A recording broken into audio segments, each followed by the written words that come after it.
రాష్ట్రంలో ఏడాదిగా red book పాలన ఏ విధంగా కొనసాగుతుందో రాష్ట్ర ప్రజలందరూ కూడా చూస్తున్నారు.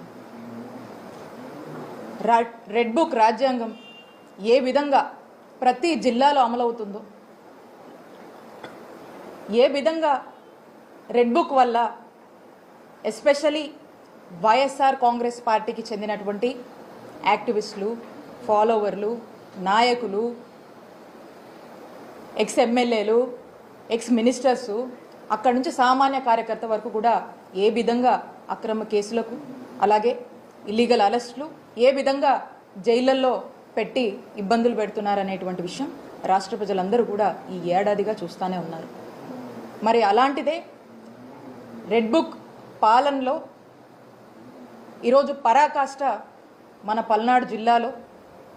మాచర్ల నియోజకవర్గంలో వెల్దుర్తి మండలం గుండ్లపాడు గ్రామానికి సంబంధించినటువంటి రెండు టీడీపీకి సంబంధించినటువంటి ఇరు వర్గాలు, అంటే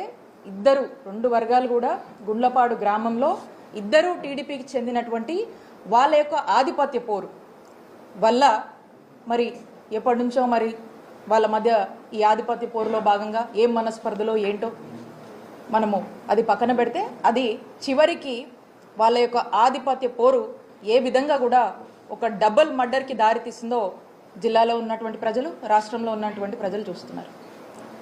మరి ఈ మర్డర్కి సంబంధించి మనం చూసినట్టయితే ఏదైతే వెంకటరామయ్య అని ఉన్నారో వారు ఈ వెంకటేష్ వాళ్ళ పార్టీకి సంబంధించినటువంటి